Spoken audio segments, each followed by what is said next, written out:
Pumasok kami sa isang kwarto na napakalaki at malawak ang loob. Nakakamangha dahil puro painting iyon. Napatingin ako sa itaas dahil sobrang laki at ganda ng chandelier na siyang nagbibigay liwanag sa buong silid. Antique portraits na mga kilalang painters ang nakadisplay sa wall. Mahilig pala sa painting itong si Dracula. May napansin din kasi akong upuan na kahoy at sa harap noon ay ang malaking parisukat na may tabon na kulay maroon na tela. Siguro si Dracula ang may gawa noon at hindi niya patapos. Nagkalat din kasi ang maraming pintura na nakapatong sa mga dyaryo. You love painting? Ikaw may gawa ng mga yan? Tanong ko sabay nguso sa mga paintings na nasa lapag. Yeah, that's my hobbies. Pasensya ka na at magulo pa rito. Okay. Napatingin ako sa couch at lumapit. Mukhang dito natutulog si Dracula dahil magulo ang kumot at may isang unan. Huwag mo nalang pansinin yan, honey. Diyan ako natutulog kapag napapagod na akong magpaint. Napakamot pa si Dracula sa tenga nito na parabang nahihiya. Kunot-no ako habang sinusuri si Dracula. Kahit na nakakainis ito at mukhang mayabang sa aking paningin, may pagkakataon na mukhang may kakaiba sa taong ito. Magaling siya mag-explain sa mga bagay-bagay lalo na sa tulad kong mausisa. Siguro nagagamit nga nito ang pagiging abogado nito sa lahat ng bagay. Whatever. Kahit mahirap pumuri sa isang tao na wala pang isang linggo kong kasama. Napapagod na ako. Malakas kong reklamo dahil kanina pa kami naglalakad sa buong castle na ito. Kakaibang tour naman talaga. Hindi pa man kami nakakalabas. Napalingon si Dracula sa akin at may kinapa sa kanyang bulsa. Let's go outside. May gusto pa ko ipakita sa'yo. No, ayoko na. Pagod na ako. Busangot ang mukha ko. Kaya nga sa labas tayo para makapagpahinga ka. I call Nita for our snacks. Kinuha nito ang cellphone at tinawagan nga ang kasambahay para sa merienda. Tinanong pa ako ni Dracula kung anong gusto ko. What do you like? Hindi ka magrereklamo? No. Okay. I want a fresh fruit bowl with yogurt. Also, I want a fries and tacos with super delicious cheese on top. A slice of vanilla cake with some strawberry cause that's my favorite part. And lastly, gusto ko ng cold pressed orange juice. Nagningning ang mga mata ko at talaga naman parang gustong magrambulan ng bituka ko sa tiyan. Anything else? Tanong nito sa akin habang nasa tenga pa rin ang hawak na cellphone. That's enough para makapag-isip ako ng dinner ko. Nilagpasan ko na sa Dracula at lumabas ng silida. Masyado ako na-excite sa kakainin kong snacks today. Saan ba ako pwedeng umupo at talaga namang masakit na ang aking magagandang binti? Ang lawak-lawak naman kasi ng buong kabahayan na ito. Wala bang elevator dito? Salita ko sa hangin. Grabe naman kasi. Kung sa mansyon namin ay palaga ako naka-elevator, sa tulad kong tamad maglakad ng hagdan. I'm sorry honey babe. Hindi ko pwedeng lagyan ng elevator itong castle para ma-maintain ang ganda at uniqueness ng kabuuan nito. Biglang sulpot ni Dracula. Di wow. Inirapan ko na lang ito at baka umatake na naman ang aking bibig. Doon tayo sa likod para makapagpahinga ka, honey. I want to show you my favorite place to relax. He gently held my hand. Hindi na ito tulad ng mga nauna na parang gago kung makahila sa akin. Kaya ako ay talaga namang nagagalit. Wait, bakit mo hinahawakan ng maganda kong kamay? Malinis ba yung kamay mo? Pigil ko kay Dracula na magsimula na itong maglakad. Of course. Honey naman, palagi ka nalang may reklamo. Natural. Makahawak ka sa akin, feeling jowa. Pasinghal ko kay Dracula. You really forgotten me, honey. He almost whispered. What are you talking about? Angal ko kay Dracula dahil biglang nagrambulan ang dibdib ko sa sinabi nito. Nothing. Tara na, honey. Hinila na niya akong muli at hindi na rin ako nagsalita pa. Masyadong ginulo nito ang utak ko. Anong pinagsasabi ng impaktong ito? Bakit parang may laman? Wala akong natatandaan na nagjowa ng kung sino-sinong nilalang. Masyadong mataas ang standards ko sa lalaki kaya walang makakapasa sa taste ko. Not him. My high school ex-boyfriend who broke my heart. No, not him. Isa siya sa kasumpa-sumpa kong nakilala ever since. That nerd. Sa malaking painting ay may kinapa sa Dracula at napawawa ko nang bigla yung bumukas. Secret door pala ang painting na iyon na agad kami lumabas. Bumaba kami sa hagdan. Kahit mukhang luma na ang mga kagamitan ng dinaraanan namin ay mukha namang malinis dahil may mga bulaklak pang buhay na buhay sa mga vase. Wala kaming imikan hanggang sa makalabas kami sa pintuan. Wow, so beautiful. Talaga namang namangha ako nang makita ko ang pagbungad ng malamig na hangin at magandang pasyo. Parang bumalik ako sa panahon ng Victorian era. Bawat nakikita kong design sa paligid ay maganda at ang napakaraming bulaklak. May mga orchids, dahlia, daffodils, jasmine, bluebells, geranium, iris, lily, marigold, roses at marami pang iba. Sa gitna naman ay ang malaking fountain at may 4 na hayop na statues ang naglalabas ng tubig pabagsak sa pabilog ng fountain. It looks elegant kasabay pa ng mga mararaming huni ng ibon. Ipinaghila ko ng upuan ni Dracula at ako naman ay naupo na rin. Maganda ang ambience ng paligid dahil malayong-malayo ito sa harapan ng buong castle. Mas mukhang nasa horror movie sa unang tingin ang lugar na ito. Meron din palang maganda at nakaka-relax na lugar. Puro bulaklak lang kasi ang nasa paligid, kahit itong pasyo ay nalilibutan ng mga iba't ibang klase ng flowers. Mukhang naaalagaan ng husto. My mom loves gardening also. Buong buhay ata ni mommy ay puro flowers ang bukang bibig. Mas mahal pa niya ang mga halaman niya kaysa kay daddy na kung minsan ay ikinasaselos pa. Lumapit sa kanang tabi ko si Dracula at naupo. Nagulat pa ako nang bigla na lamang nitong itinaas ang maganda kong mga binti at ipinatong sa kanyang kandungan. What the hell, Dracula? Akmang hihilahin ko ng binti ko nang pigilan ng malakas nitong kamay kaya nagkasukatan kami ng tingin. Relax ka lang, honey. I can massage your beautiful thighs and feet. Marunong ka? Mataray kong tanong. Baka pinaglololo ko lang ako nito para makahawak sa maganda ko at makinis kong binti. Watch me. Kindat pa ng impacto.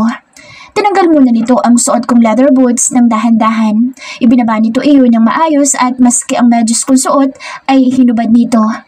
Confident naman akong walang amoy ang mga paa ko, kahit na pawis dahil malinis at mabango ako sa aking katawan. So hot and beautiful. Nakatikwas sa maganda kong kilay habang pinapanood ang impaktong ito na kumakatitig sa aking mapuputing binti at paa ay akala mo'y nakakita ng ginto dahil sa pagningning ng mga mata. Ngayon lang ba ito nakakita ng binti ng babae? Itsura pa lang nito, kahit kasulok-sulukan ng katawan ng babae ay nakakita na ito. Playboy ito at mukhang manyakis. Kapag nagkamali ito ng hawak sa akin ay tatadyakan ko agad ang pagmumukha nito. Ewan ko na lang kung may mukha pa itong maihaharap sa madla. Nagsimula na itong hagurin ang kanang binti ko. In fairness, kahit magaspang ang palad nito ay magaan nitong hinaplos ang balat ko. Masarap sa pakiramdam at nakaka-relax hanggang sa paa. Matapos isang binti ay ang kabila naman. Hindi ako nagsasalita at tahimik lamang akong nakikiramdam. Kahit na masarap ang massage nito sa akin ay kailangan ko maging alerto. Mahirap na. Nasa ganoon kaming eksanam nang may magsalita sa aming likuran, si Ninita at ang 2 pang kasambahay na nasa likuran nito. Sir Drake, ito na po ang merienda ninyo ni Miss Lian. Magalang na nagsalita si Ninita. Kuminto sa ginagawa sa Drake at sumanyas. Okay, palagay na lang dito sa table. Magalang na nagsusunod ang 3 kasambahay at mabilis na rin nagpaalam nang mailapag ang pagkain. Bigla akong naglaway nang makita ko ang pagkain na nirequest ko kay Dracula. Kumain ka muna, honey babe. Maingat itong ibinaba ang mga binti ko. Kumuha pa ito ng maliit na upuan para ipatong ang mga paa ko doon. Inayos din ni Dracula ang platito at utensils sa harap ko. Ito pa ang naglagay ng pagkain sa akin. Kahit ng bottled juice ay ito pa ang nagbukas para sa akin. How thoughtful naman this person. Baka ngayon lang ito. Sa susunod na panahon ay wala na. Ex talaga ito sa akin. Napaungol na lamang ako sa sarap ng kinakain ko ngayon. Kung ganito lagi ang buhay ko, abay magkakasundo kami ni Dracula. Did you like that? Nakangiti habang malagkit na nakatitig sa akin si Dracula. Obvious ba? He chuckled. Kumain ka lang ng kumain, honey babe. Lahat ng gusto mong kainin ay ipaluluto ko. Kaya ko na rin bilhin ang mga bagay na gusto mo. Unlike before. Napatigil ako sa isinusubo ko ngayong vanilla cake at napatitig sa mga mata ni Dracula. Ang mga mata nito ay biglang lumamlam at parang may hinanakit sa nakaraan lalo na sa sinasabi nito. Why is he saying those words? Hindi naman kami ganoong ka-close para magsalita ng mga ganoong bagay. What did you mean? Curious kong tanong. He shook his head slowly with a bitter smile. Just take your time to eat, honey babe. May tatawagan na akong client. Tumayo na ito at parang nag-iba ang ihip ng hangin dahil naging awkward ang atmosphere. Sunundan ko na lamang ito ng tingin nang pumasok ito sa pintuan kung saan kami lumabas. Hindi man lang nito tinikman ang merienda. Ang dami pa naman. Bahala ka nga sa buhay mo. Napaingos na lang ako at muli kong binanatan ang kinakain ko ngayon. Sa pagod ko kakalakad sa buong castle na ito ay talaga naman akong nagutom. Craving satisfied, tumayo ako habang hawak-hawak ang bottled orange juice. Tinungga ko na iyon para isang bagsakan na lang. Isunuot ko ang leather boots ko na hinubad pa ni Dracula. Kailangan ko magpababa ng kinain. Kahit snacks ang kinain ko. Naglakad-lakad ako habang masayang tinitingnan ang mga nagagandahang mga bulaklak. Marami ding butterflies ang nakadapo sa bawat petals ng flowers. Napangisi ako at kinuha ko ang latest phone ko sa aking bulsa sa suot kong uniform. Kung pagkuha lang ng mga larawan ng usapan ay tumabi na sila dahil magaling ako sa pagkuha ng bawat angle ng pictures. Kumuha pa ako ng ilang units sa pagiging photographer. Nasa mansyon ang mga latest camera ko na binili ko pa sa iba't ibang bansa. Sa tuwing umaalis ako ay palagi kong baon ang camera ko. Ngayon lang talaga wala akong dala dahil magiging katulong ako ni Dracula. Langya siya. Mabuti na lamang at super linaw ng camera sa latest iPhone ko. Tuwang-tuwa ako habang kinukuhanan ang mga bulaklak, mga ibon at mga butterflies. Kahit ang grupo ng mga langgam ay hindi ko pinalampas. Naglakad-lakad pa ako hanggang sa mapunta ako sa nakakumpol ng rose flowers. Hinawakan ko ang isang rose at pinituran iyon kasama ng aking magandang kamay. Napatili ako nang matapos kong bitawan ang rose flower ay napahawak ako sa isang matigas na bagay at bigla ay para iyong bumukas. Shucks, what is this? Pero dahil makulit ako at curious sa lahat ng bagay, ay itinulak ko pa iyon at tama nga ang hinala ko. Dahil gate na kahoy pala iyon na nalilibutan ng mga bulaklak at hindi agad mapapansin ng kursino. Nagpalingalinga muna ako.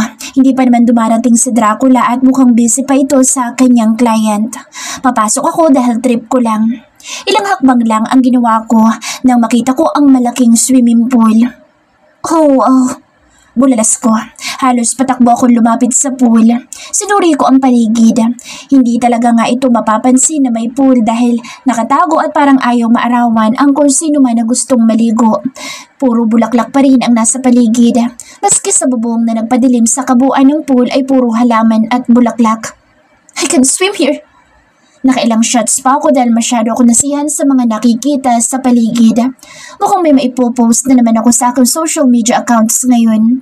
Uhaw pa naman ang aking mga followers sa bawat updates ko. Ganito talaga ang maganda, palaging kinababaliwan ng fans. Anak ng impaktong gonggong! Malakas kong sigaw na bigla ay may malaking kamay na humawag sa aking tiyan. Damn you, Dracula! Kulang na lang ay bugahan ko ito ng apoy sa sobrang asar. Yes, I'm so busy, honey babe. Mahina nitong bulong sa tenga ko na halos ikatayo ng mga balahibo ko sa buong katawan. Lumayo ka nga sa akin. Agad kong tinampal ang kamay nito na nakahawak sa aking tiyan.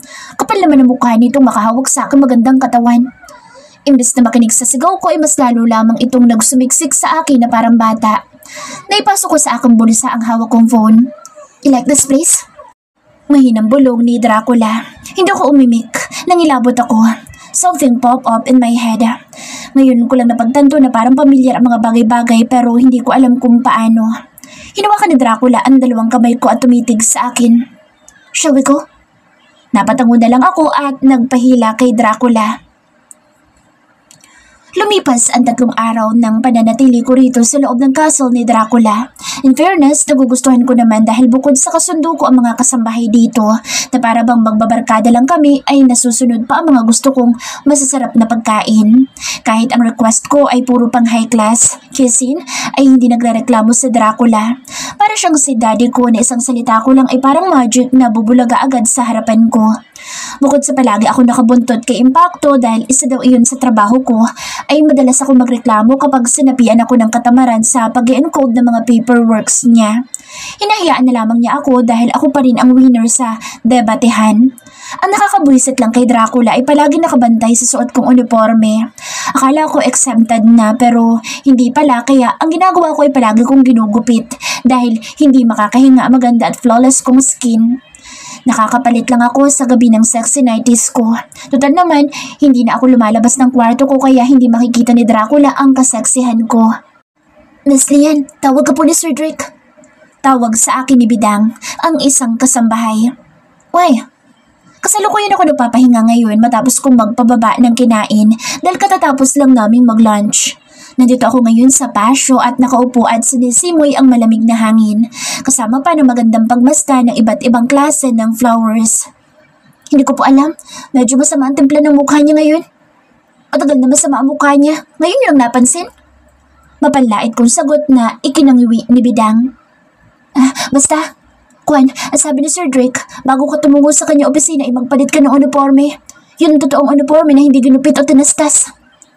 Muso pa ni Bidang at umaksyon pa ang kamay nito na parang gunting. At bakit niya nasabi yan? He's acting like an idiot again. Maldita kong sagot.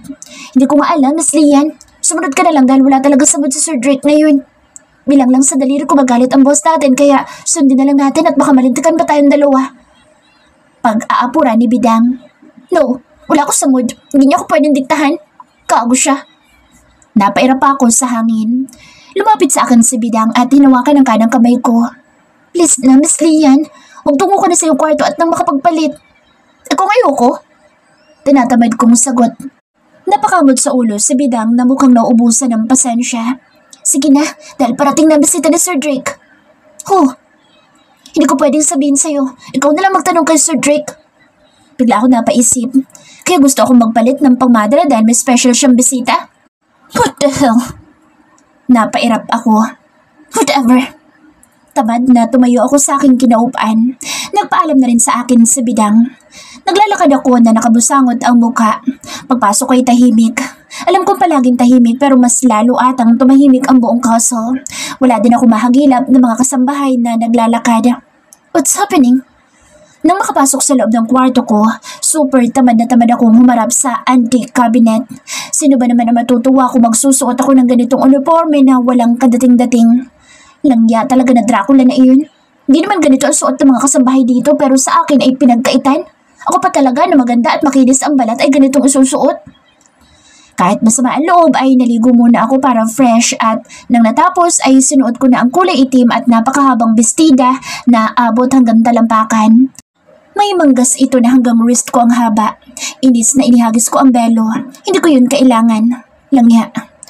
Kumuha ko sa drawer ng malaking red ribbon. Mabuti na lamang at dinala ko ang nagagandahan ko mga clips and ponytails. Iba na talaga ang handa. Naupo ako sa harap ng vanity mirror at nagsimula ng ayusin ang ash gray hair ko. Mabilis ko lang na nablower ang kumikinang kong hair.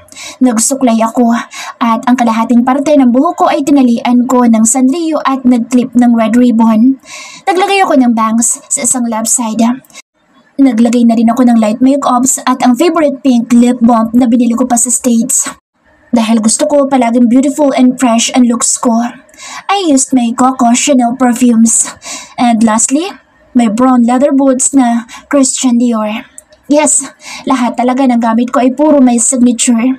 Ito lang naman ang uniforme ko ang walang tatak. Malay ko ba kung saan lupalop ng impyerno kinuha ito ng impacto? Buisit na Dracula na iyon. Naku, 1.5 hours ako sa pagpapaganda. That's okay diyan. Stay pretty and fresh. Fighting. Bago lumabas ay mabilis kong kinuha ang latest iPhone ko at isinuksok sa malaking bulsa ng suot kong bestida. Isa pang ikot sa malaking mirror and Viola. Pak na talaga ang aura mo, Lian. Pakanta-kanta ako habang naglalakad sa hallway papunta sa opisina ni Dracula. I knocked the door pero walang sumasagot kaya pinihit ko ang doorknob at bumukas naman agad iyon. Tahimik, parang may masamang spirito sa loob ng opisina ni Dracula. Hey Dracula, I'm here na. Maarte kong sigaw para marinig ako ni Impacto kung saan man siyang sulok nagtatago. Palingaling nga ako pero walang bakas nito. Akmang lalabas ako ng pinto nang magulat ako sa figura ng isang Impacto. You dumb stupid assholes! Malakas ako napatili at napahawa ako sa aking dibdib. Lang yung Dracula na ito nang gugulat. Umuwi lang sa Dracula na nakaharap sa akin. Sa lubong ang mga kilay nitong nakatingin sa akin bago ako hinagod ng tingin mula ulo hanggang paa. Jerk. Satisfying looks. Sagot ni Dracula at lumapit sa akin. What? Ang bango? Ang bango mo, honey. His eyes sparkled. Hey, dyan ka lang. Huwag ka lumapit kundi black eye ka sa akin. Warning ko. Nakatitig lang sa Dracula sa akin. Something in his eyes, I can't explain.